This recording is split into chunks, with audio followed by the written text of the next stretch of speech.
It's that time of year again, y'all. I can't believe it's already almost summer. When you're watching this video, we will have already been done with school, but right now we have just like 2 more days left of school, and I can't even believe it. It has been such a good year. Look for videos coming of a review for our year and what I thought of the year and all of that. That's coming soon. But today I wanted to talk to y'all about our summer plans and what we plan to do as far as homeschool over the summer and kind of our summer schedule. So I'm so excited to share that with y'all. It's summer. We like to have fun around here. We do stick to a little bit of a schedule. I know some of you guys are rolling your eyes at me right now, but I have to do it for my sanity, if not for the health of my home and my kids' sanity. It's for my sanity. But it just helps us so much. Now, we are very laid back. We're very relaxed over the summer. The kids can sleep in. They get to stay up late. We take trips. We do fun things. We go on hiking adventures and nature adventures, and we just play outside a ton. We work in the yard. We do all of the fun summer things. And we will probably not have any kind of schedule for like a good week or two after school, but y'all, I do have to eventually get the kids back on a little bit of a schedule, because if not, they're like running wild. I'm losing my mind. They're running around saying they're bored all day, or they're so hot they can't play outside and they just don't know what to do. And so for my sanity, I have to come up with a little bit of a schedule, because my kids, they truly thrive on some type of routine and some type of schedule. So I do like to keep that going for at least the most part of the summer. So let me go over our little summer schedule. I just printed this off of Canva. It's nothing fancy. It's just a little Canva sheet. Basically, the kids get TV time in the morning.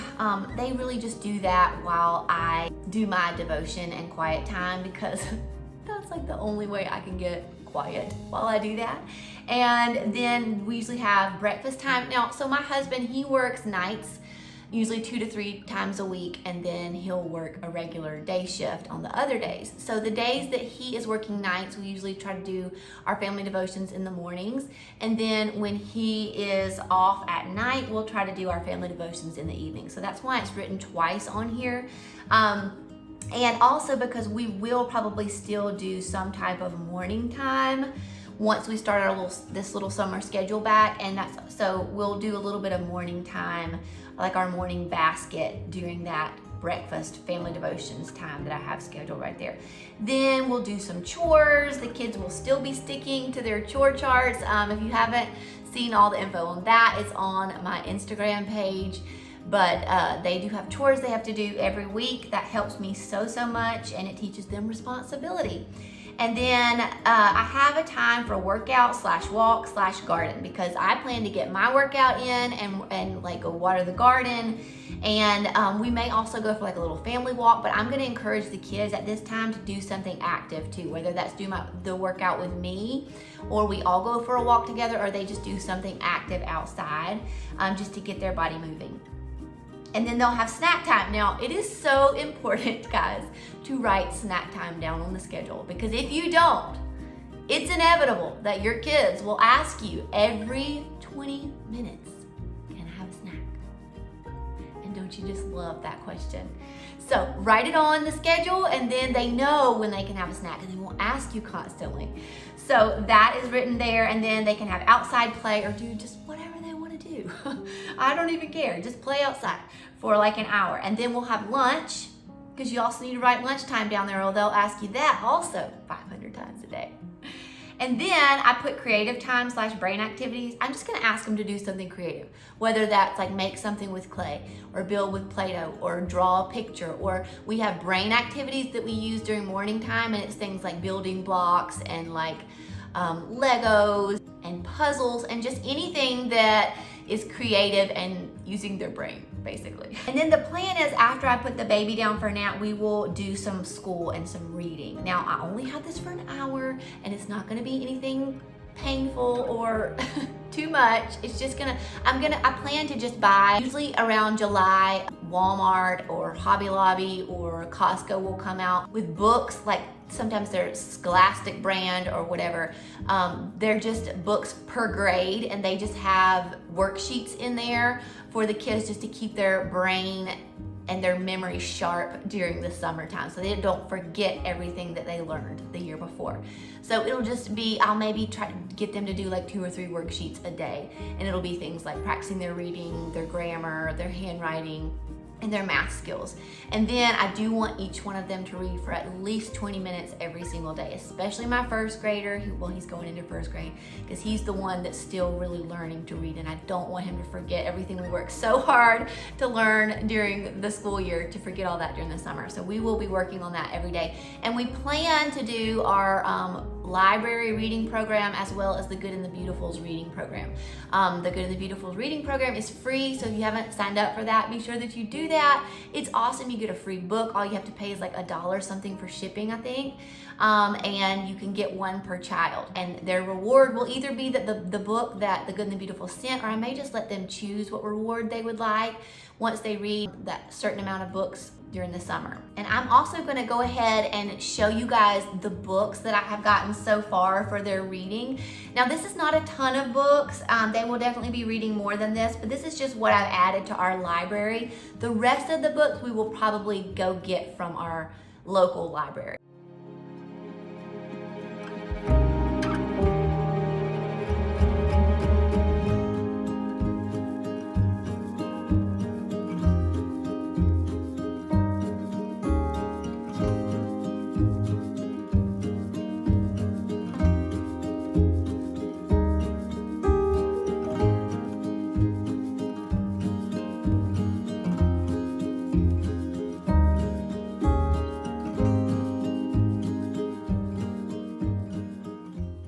Next thing that they'll do after their school and their reading time is just like 30 minutes of screen time. We don't do screen time ever in this home, only during the summer. So they can have a little bit of iPad playtime during the summer, but during school, we don't do iPad at all, except for school. We use it to watch some YouTube videos for school. We use it to listen to our audio that goes along with our history lesson, and Gabe uses it for his math lessons. So we're kind of big proponents on not a lot of screen time, because I haven't seen any research that's ever shown that that's good for a child's brain. So we definitely limit that during the summer. So each child will get to have 30 minutes there of screen time. And then they have their afternoon snack. That's also written, because it's so important. Write that down, guys. It's a game changer. It'll change your life. After that, they'll have outdoor play, or they'll finish their chores, or I also wrote down Yoto. We have a Yoto player, and they got it at Christmas, and it has been wonderful. It's basically where they can listen to audiobook. You choose what is on each card. They put the little card in, they get to listen to that book, and they can't like listen to anything else. They can't like get on the radio or like listen to any podcast they want. You choose it all. You also have control over it using your iPhone, and it has been wonderful. My kids have absolutely loved that thing, and it was a great investment. So they can have Yoto time. Honestly, I let them really have Yoto time any time of the day that they want to, because listening to books is always so good for them. And then we have dinner time, and then we have family time and devotion time. So that's our summer schedule. That's what we're planning to do. Probably the first or second week after school gets out, we'll try to start implementing that. But I'm very excited about it. We did this last year, but I've waited till way late in the summer to do it after I was already going insane. So this year, I'm gonna do it before we get to that point. I do wanna share also what we're doing for our iPad learning games. The ones we love for Gabe's age, he's in 3rd grade. We love the Extra Math app, the Math Cards app, the Math Facts app, Bible Quiz, and Reading Eggs. He can also use Can Kids too, but that was the one that I was gonna mention for Lynn, who is in kindergarten. We like Reading Eggs, Quick Math Junior, Endless 1, 2, 3, and Can Kids for him. And then Emmy, who is 3, she likes to play on this too. She likes the Toddler Puzzle app, the kids drawing app, the toddler games app, and the toddler games app puzzles. Those are the apps. Those are pretty much all we let the kids play. And we have only done the ones that are free. I don't think we have any paid for apps on here. We may have a few, but I don't remember paying for any of these. But if I did, it wasn't more than probably $3 to $5. I don't do any that we have to play monthly. Now I am thinking about doing reading eggs over the summer for Landon. But I still have to look into that and see like pricings and all that. Because if it's $70 a month, which I've heard, then we ain't doing it. But maybe I can get some kind of like summer special or something. I don't know. For our morning time, we are gonna do some like bundle activities. I'll link those on Instagram as I find them. I haven't totally decided what we're doing for that, but it'll just be like little fun worksheets or crafts or things like that. And we'll continue with our Bible. And we'll continue with our read aloud too. So we are still reading The Wind in the Willows. It's been a long go with that book, but they love it. I just haven't enjoyed it as much as they have. It's taken us a while to get through it, but we are determined to finish that through the summer. And then the last thing I wanted to tell you guys is that we're doing this fun little summer bucket list. Now I think this is from Ashley at the Joyful Noise Learning. She's a great YouTube account if you don't follow her. But this is just the cutest little summer bucket list. It has things I want to eat, things I want to watch, skills I want to learn, places I want to go, things I want to do, and I want to read. So I'm gonna let every person in the family fill one of these out, even my husband and I. And we're just gonna have these hanging up maybe in the schoolroom somewhere. So we can have some ideas of some things to do and to eat and to read during the summer. So anyways, that's our summer plans, guys. We are excited around here. We are a little bit burnt out and ready to be done. And I just know summer is gonna be so much fun for them. We have one fun little family trip planned to the mountains, and we are just gonna enjoy our summer break. And I hope that you guys do too. Thank you so much for joining me. Be sure to give this video a thumbs up, and I hope to see you next time for my next video. Bye, y'all.